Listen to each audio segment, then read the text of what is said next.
Welcome, everyone. Welcome to Proto-Talks. Welcome to our 9th installment.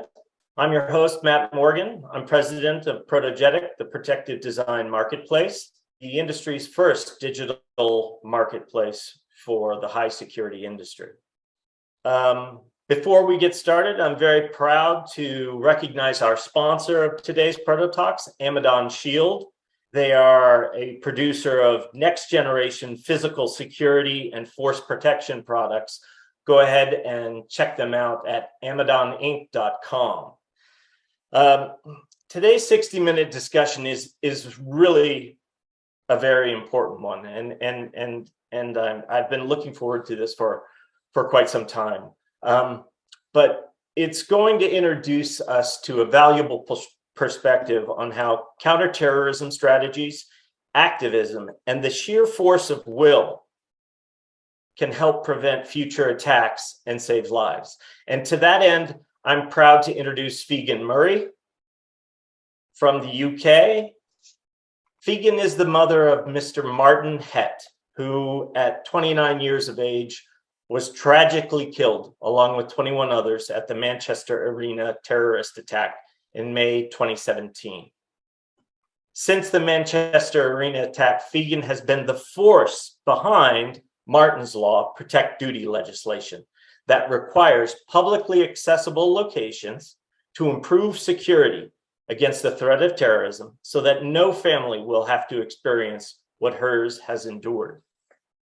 Her ambitions to better understand the threats we face earned her a master's degree with distinction in counterterrorism from the University of Central Lancashire. In 2022, Figen was awarded Officer of the Most Excellent Order of the British Empire for her dedication and work in counterterrorism. She is a visiting fellow for the Institute of Strategic Risk Management, a member of the senior leadership team for Tiny G, the Global Terrorism Information Network, and an associate member of the Security Institute. Welcome back, Figen. It's so great to see you again. Nice to be here. Thank you very much for asking me to join you. It's really our pleasure. And I'm so looking forward to the presentation. And I understand that we have some very exciting news regarding Protect Duty legislation. Yes, indeed. After 4.5 years of campaigning, we finally had some good news in December, but I'll talk about it later on in the presentation. Well, that sounds very exciting, and I can't wait to hear it. In the meantime, I'm going to hand over the reins to you and let you get started. Thank you. There you go. Thank you. So let me just introduce you to my son, Martyn. If you haven't figured out how old he is from the dates, he was 29.5 years old. Next slide, please.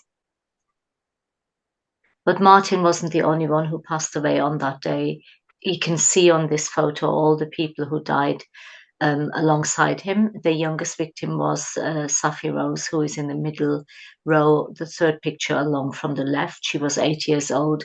But it wasn't just concert goers who died that day. It was actually family members, parents who went to pick up their children from the concert. And in one family's case, both mum and dad died. And as they were picking up their 2 daughters, who are now sadly orphaned. Next slide, please. So the night it happened, it was 22nd of May 2017. It was a Monday, a day like all the other days. I'd been working as a psychotherapist in my own business. I had a busy day that day, so I went to bed early. At the time, there were only 2 of my 5 kids still living at home, and they were in their respective bedrooms doing stuff for college and university and school. My husband stayed downstairs doing paperwork, and I went to sleep probably straight away at 10 o'clock. And about 10 to 11 that evening, one of my children woke me up. My older daughter woke me up and said, "Mum, I'm sorry, have you received a message or phone call of Martyn on your phone?"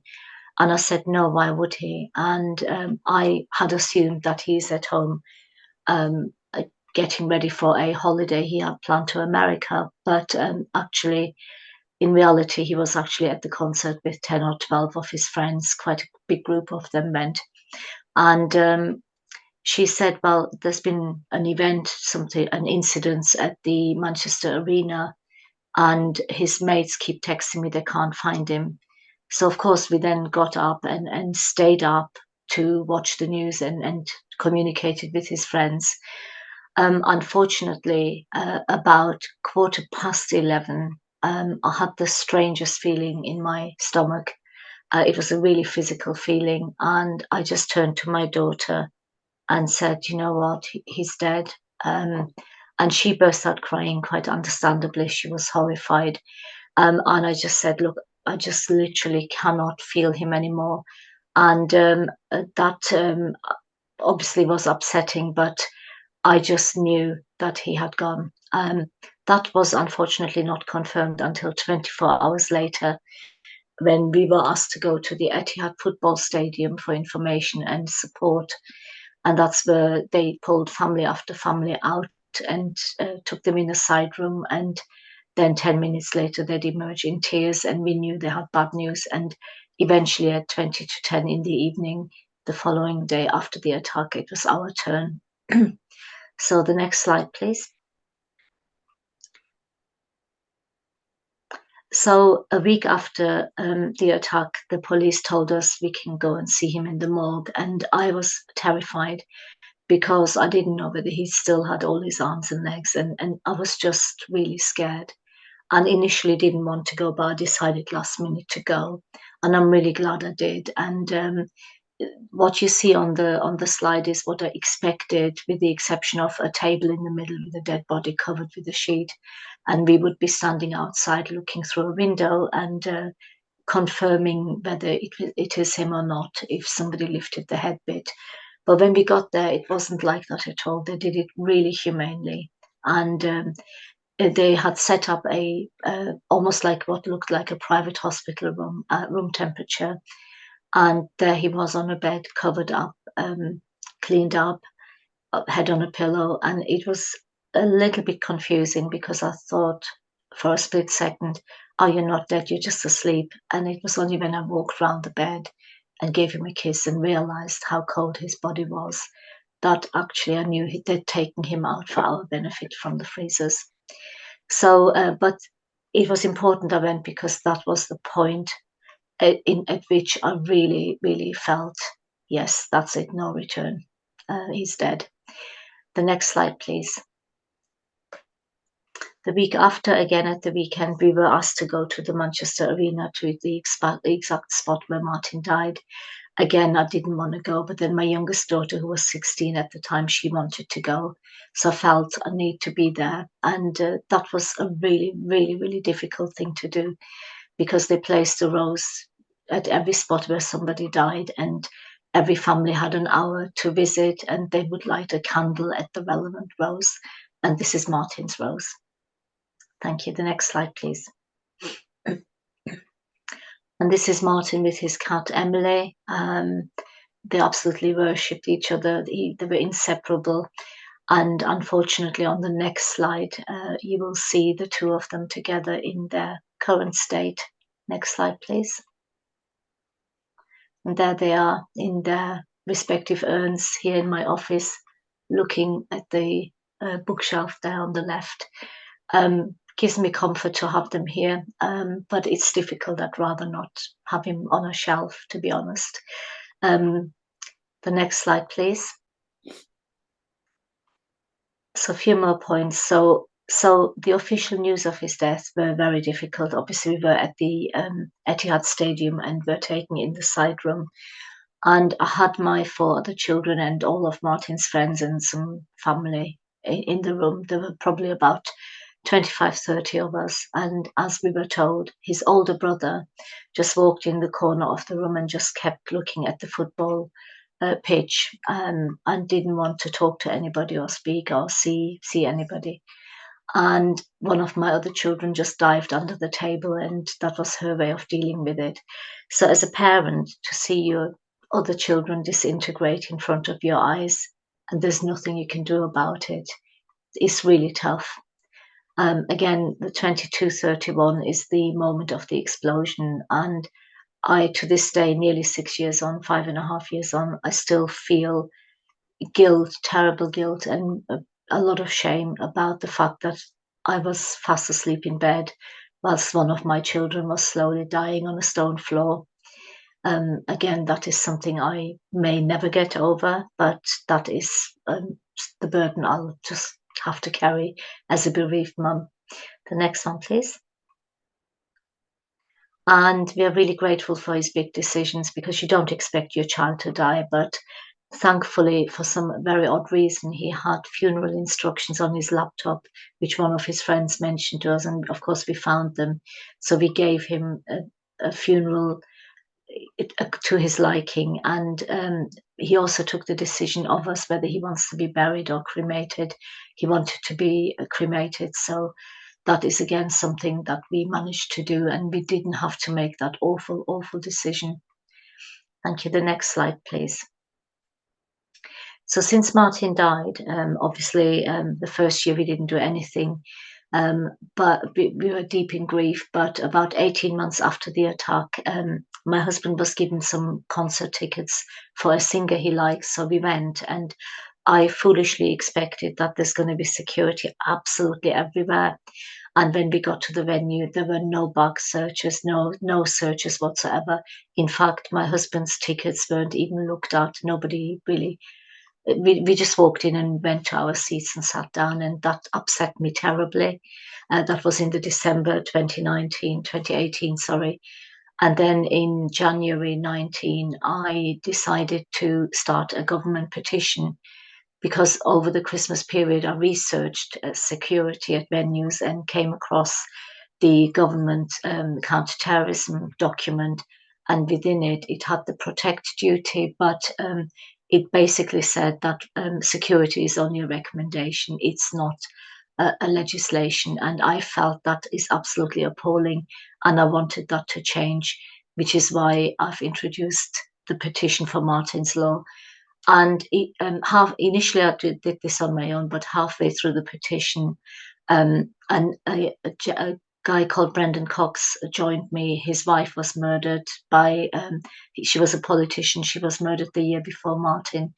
And he has a lot of contacts in government. And he rang me and said, I believe in what you're doing. It's the right thing to do. I can put you in front of security ministers and you can talk to them about this. And he then introduced me to Nick Aldworth, who at the time worked in counter-terrorism. So the three of us were the main campaigners in this. So what we want the government to do, what we want asked for, is that people engage in freely available ACT e-learning training, which is Action Counter-Terrorism, that it stands for. We wanted people to carry out risk assessments for terrorism inside and outside buildings. We wanted them to mitigate any risks identified during that risk assessment. We wanted people to have a counter-terrorism action plan and inform staff, so that members of staff know actually what to do in case of an attack, where to evacuate or evacuate people, how to behave. So we wanted that in place, and we wanted local authorities to be prepared and work with the bigger venues. Thank you. The next slide, please. So this campaign has lasted for 4.5, 5 years now, and I have been incredibly busy on social media in particular. I tweet about it all the time. I've been on LinkedIn. I talk at endless conferences up and down the UK, and nowadays also abroad, because I've been to America twice. I have been to Istanbul recently to talk at a conference, and I'm going to Germany in March.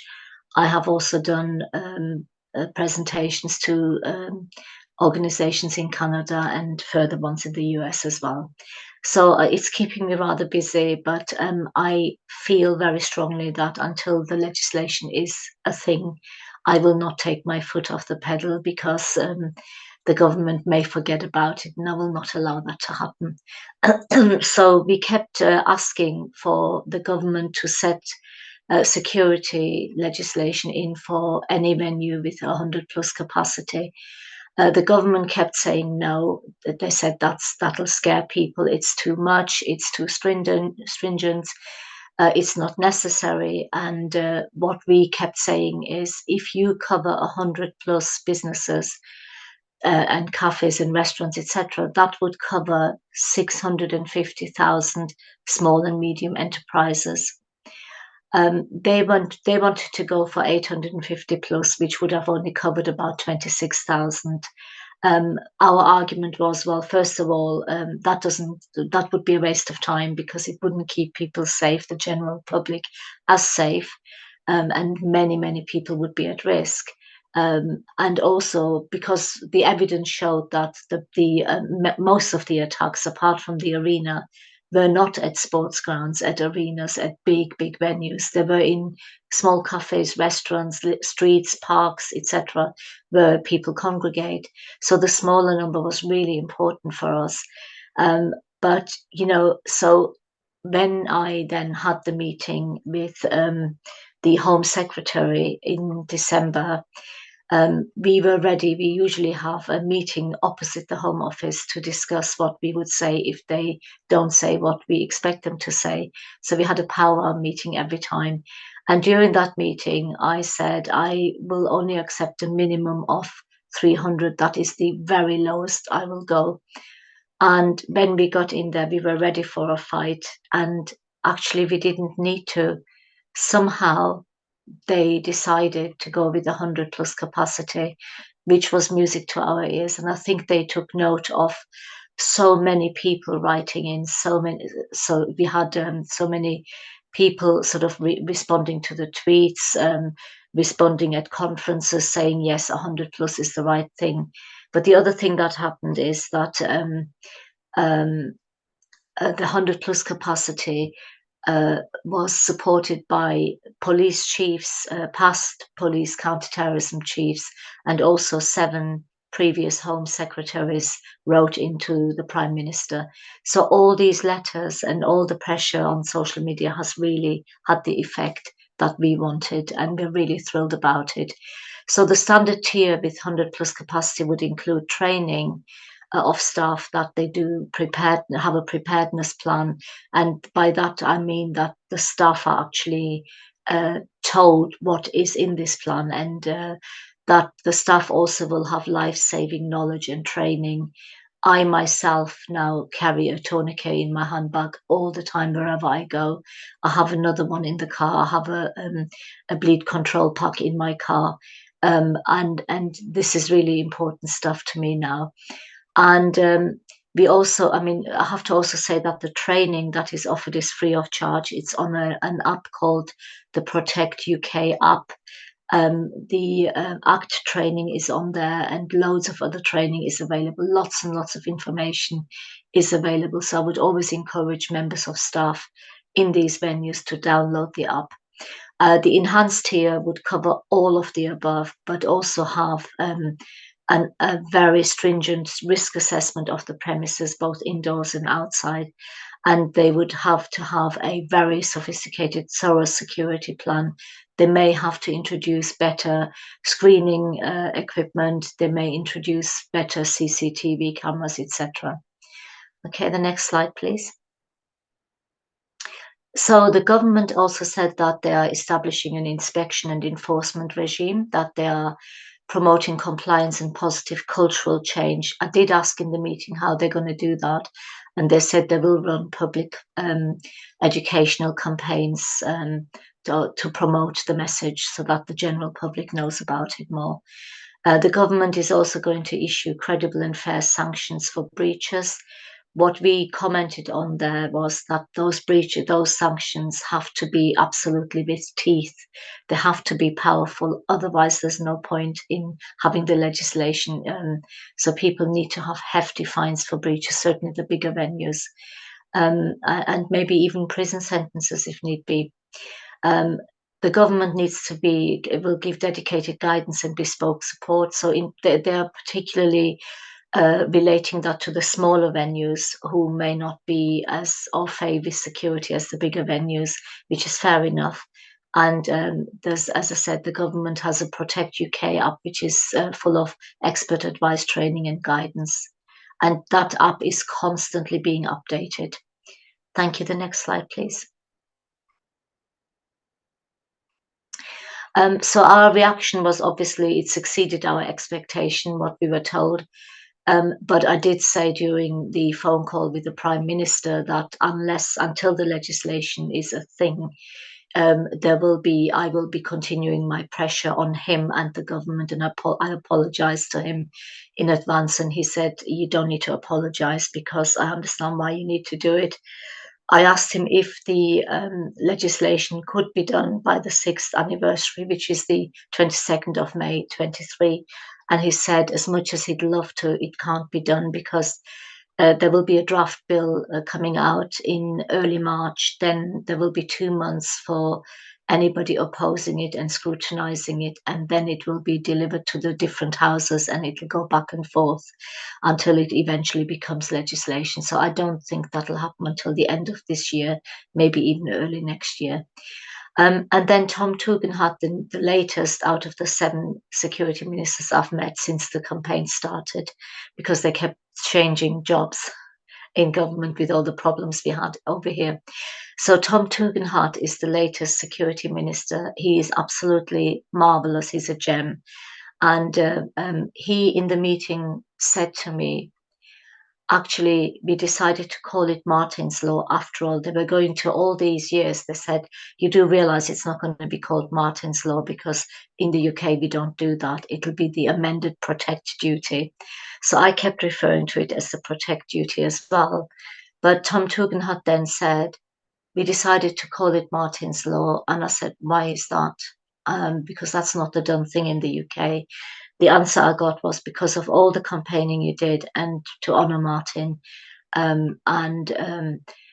He said, you do realize that means that your son's name will be enshrined in British history for the rest of eternity. And that was quite a precious comment to hear, really, as a mum, and after all the years of campaigning, and that which has now turned into literally a full-time job. I'm literally in this room every day, all day, if I'm not out there presenting and talking about the legislation. So the next slide, please. And that's me done. This is my contact details. Feel free to follow me on any of the social media. And I wish to thank you for listening, and I hope you found it of interest. Yeah, thank you. Thank you, Figen. So very, very much. God, wow. What a victory, though, for you and the team. Just a quick question. Have you been in touch with some of the other families that also lost loved ones? And Yeah. what was their reaction? Yeah, so I get a lot of that question. Unfortunately, the Ariana Grande concert was so popular, but a lot of the families who lost a loved one are not from Greater Manchester. Some of them are, Right. and I'm in touch sort of with some of them via social media, but not physically, because Greater Manchester is a big area and we all live at different corners. But there are people from other major cities, even from the Scottish Islands, who lost loved ones, so no, I'm not in touch with them, other than when we have court case, when the arena inquiry continues. We have one more day to go for the final report, and that's when we will all meet again. And so I'm in touch on social media with some of them, but people were not involved. In fact, I didn't even include my own husband with Martyn's Law, simply because I said to my husband right from the beginning, when Martyn died, I was hit quite hard as a mother, and I said to him, I have to tell you, Stuart, that I need to grieve as a mum. I can't grieve as a parent. You need to find your own way through your grief. And that wasn't meant in an offensive way. I just took it really bad that my baby was killed, and as a mum. So I needed to do Martyn's Law as a mother. Yeah, well, brilliant. I'm going to bring in our panelist. It was moving, so I'm a little bit delayed in my thought process here. So thank you so very much. But without further delay, let me introduce our second expert for today's discussion. We're fortunate to be joined again by Rob Reiter. Rob is a national subject matter expert in both perimeter security and the protection and safety of pedestrians in crowded spaces and retail locations. In 2012, Rob co-founded the Storefront Safety Council, an advocacy organization focused on tracking and preventing vehicle into building crashes and accidental or deliberate vehicle incursions in crowded spaces. He is the chairman of the Perimeter Security Subcommittee for the Security Industry Association, which is now writing new guidelines to address hostile vehicle attacks and mitigation, as well as creating a guideline for threat, risk, and vulnerability assessments. Rob is the co-chair of the ASTM F12-10 subcommittee that wrote the test standards for low-speed safety barriers and is a voting member of the full F12-10 committee responsible for high-speed anti-terrorist barrier standards. For more than 20 years, Rob has focused his efforts in both high security and public safety measures to protect people and property from accidental or deliberate harm. He is also one of my favorite people, over 6 feet tall. Rob, welcome. I know, and I'm one of my favorite people over 6 feet tall. I think that's, we share that, you and I, part of our bond. Well, there we go. Rob, you and I have seen this Figen's presentation on a few occasions, and we at Protogetic just thought it was very important to put it out there because it shows that activism and perseverance really makes that the difference, if you will, in changing the way we're approaching security and safety, Well, and it's a profound story. I mean, you hear that story, and the first thing you want to do is not to jump up and down and make plans to become, whatever. This is, you listen to that in stunned silence and say, my God, how would I handle it? My God, this woman is so strong. Thank God she turned it into something that's going to be so positive. But at the end of the day, this is a very human story, and we don't get a lot of human stories as we go about the protective design workload that we all have. Yeah, I think that's another good point. I mean, we're all in the security business with a core value of protecting people and property. But during the regular course of the day, we don't always stop and take stock in that in terms, we've got things to do and you've got numbers to hit and sales calls to make or, a business to run. And I think it's one of these moments where Figen gets up and speaks and tells that story, and it brings everything sort of back home to what's truly at the core of our values. Well, and not always at the core of our values because we're oblivious to it. I mean, imagine being a mother and learning the statistic of how many minutes it takes somebody to bleed out. I mean, you've got an EMT background. You carry, the tools of your trade around with you when you travel, just in case. But I didn't know that, depending on the type of wound and so forth, that a person will bleed out in 5 minutes. I mean, oh yeah, yeah, and no mother should have to know that.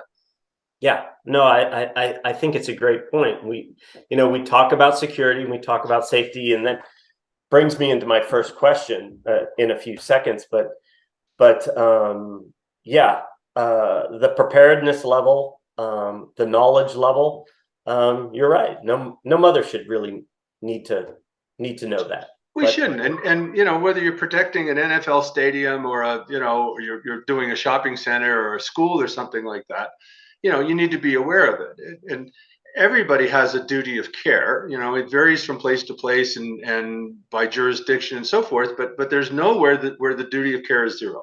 Yeah. So if you're currently doing zero, you're not in the right. And listen to Figen because she's pointing out to you how easy it is to do it right and how many lives you could save on a daily basis, just silly, dumb accidents that happen. Yeah. It doesn't have to be a major terrorist incident. Yeah. And I think, yeah, exactly. But it does seem that with her advocacy, the UK government saw the benefit of that, and they made that number 100 people. you know, in Yeah, terms of that's the cutoff point for the standards, right. and that's just exceptional. Right, and that doesn't mean that the places under 100 seats aren't going to learn from it and aren't going to participate in their Oh, own yeah. way. And you know, in America, we're 10 times the size of the UK. So if they have 650,000 places that are going to need to be assessed under the protect duty, we're going to have 6.5 million places that need to be assessed. We need good tools for assessment. We need good tools for risk and evaluation. And we need good tools for, okay, great. How do we teach all the people at these places how to put on a tourniquet or how to prevent somebody leaving a backpack and an explosion. This is a long educational process that we have in front of us. Yeah, I agree, and within the scope of that, you know, the difference between security and safety, how are you know those differences are set about by department, it seems, in the UK. How are we doing it differently, or are we doing it differently here in the United States? Well, I'm not sure we're even doing it in the United States in a coherent fashion, but in the UK, they have their health and safety rules. They have their what we would call public health rules and so forth. And there was an effort early on to put the protect duty inside of health and safety, but it's a security issue for them, right? They've experienced more direct terrorist acts against civilians in the UK than we have, and they have a different form of government. We've had to go about it backwards. You know, 10 years ago we started the standard for low speed barriers, even though we didn't have any, you know, rules on how to use them or when to use them. But we're working through the system backwards. We're doing the assessments now. The Security Industry Association is really busy working on that stuff. Insurance companies, we're pushing the insurance companies, and we're starting to see insurance companies pushing venues. So we're doing it backwards from the way they're doing it. They were doing it top down. We're doing it bottom up. But in the end, what's the goal? We want people to be secure. In the process, we want them to be safe. Yeah. Yeah, and is that the way it translates? They have 600,000 venues in the UK. It translates to about 6.5 million here in the United States. Yeah, when they were evaluating the protect duty, they said that there's approximately 655,000 venues where that 100 or more applies, and we are 10 times the size. So just extrapolating number of businesses, hotels, you know, commercial areas and schools and so forth, we'll have to do 6.5 million of them to whatever degree doing them requires. Yeah, and I just think in terms of, you know, and let's just use the number 6.5 million. You know, as you're doing all these assessments, it would be very, you know, I imagine they're going to try to cookie cut the assessment, so it's, you know, very straightforward and so on and so forth. But how do we make sure that that assessment, or how we're protecting those venues, doesn't become almost militarized because of the vast number, or the large number that we're dealing with? Well, and I think that's the trick. You want good tools. In Washington D.C., in the event we put on there, October, I guess it was, maybe it was November. Yeah. We had a demonstration from a company that is doing a phone-based. I'll just say it's a tool for assessment using a smartphone, and it gives you data on vehicle risks, blast risk, and ballistic risk. And it's funded by DHS through a grant from CISA, Cybersecurity Infrastructure Security Administration, so agency. So there So you are can tools. basically look up on the app how secure this building is. Oh, you take your smartphone, you have the app on it, or your iPad, and you take 4 or 5 pictures out the front. It geolocates it for you. It knows what the buildings across the street are doing. It knows the traffic pattern. And what happens is it gives you threat vectors, right? So if there's a blast here, here's the range of the blast. If there's a blast here, here's what's going to happen to your glass windows. If you're worried about ballistics, here's the angle of bullets. And if you're worried about vehicle intrusions, here's the traffic pattern, and here's where you need barriers. and that's going to go into alpha testing in a month. So That's we'll incredible. have some tools, right? Yeah. I mean, if you think about it in that terms, I mean, that's where I think that's a huge obstacle to overcome, because so many people, as you know, have a difficult time just kind of wrapping their head around the threat or their building and how to protect it. To have a tool like that just literally at your fingertips is exceptional, just in terms of that person getting a basic understanding of what they're looking at, what's the threat, and then what are the solutions to that threat now. Right. So they're going into conversations now with whoever it is, whether it's protective design services or architects, knowing a bit more about what they need to accomplish. Yeah, and a good example of this sort of thing, Matt, is recently we've had a lot of critical infrastructure shot up. We've had some electrical substations hit. On the transmission side, which is where the power is coming into the local area, they're better protected because the federal government has had standards and they've been spending money, and so they kind of know the threat and they've addressed more of them. But on the local substation side, the distribution side, not so much, because that's the local utility and in a Right. a 2-acre site that nobody is based on. So these are the type of things that a tool like that will do for you. And because it's such a large number, the protective design industry and the security industry is going to have to embrace two things. One is that there's a need for better, more accurate, more professional work on this topic.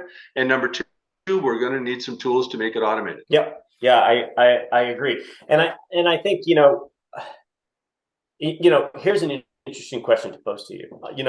Obviously we can't protect every building from every single threat there is, kind of thing.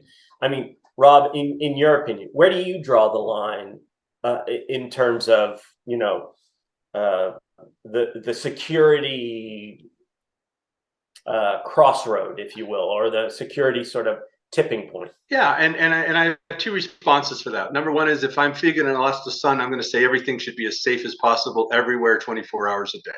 Of course. I think that's one of the big takeaways from what she's saying is she's just home, she's gone to bed, she's waiting, she gets woken up and she knows instantly something's very wrong. And it's a week before she goes to the site.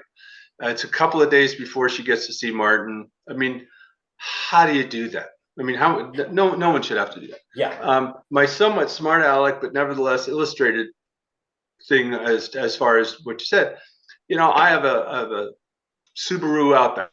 I have 5 lap belts. I have 5 shoulder belts. I have 10 cup holders because that apparently increases the safety of the vehicle. I have, I think, 13 airbags. I have crumple zones.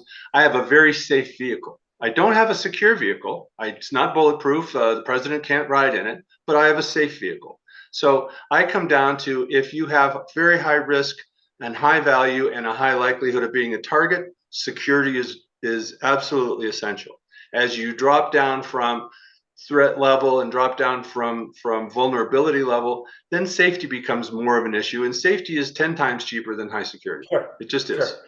Sure. So where do I draw the line? If people need to be safe, let's make them safe. But sometimes that's having a first aid kit on the wall and a fire extinguisher under the desk. It doesn't always have to be a protective design solution. Right. Right. No, that's a great area. A great answer. I think there's a genuine balance between safety and security. There is. Certain areas just aren't going to have a high level security threat. In which case, you want to pivot to, okay, let's just keep people safe, kind of thing, and vice versa. So yeah, that's a great answer. Yeah, in the old days, we talked about telling people don't be the softest target on your block. So there was a little bit of ratcheting up. And that's good advice to an extent, but what I think Figen points out was the bomb blast was the bomb blast. It could have been easily prevented. They've had 2 very in-depth analysis of the incident, and it was basically poor training by on minimum wage security people with no supervision, and they missed a lot of cues. They could have stopped the whole thing before it happened. But what killed people was the blast, but it was flying glass. It was the stuff that was in the bomb. And it was a lack of how do you get emergency people there fast enough to stop people who are bleeding, or stop them from bleeding out. Yeah. You know, it's the day-to-day little stuff that costs lives. Yeah. Yeah. Okay. Well, Rob, thank you very much. That is all the time we have today. I want to thank Figen Murray,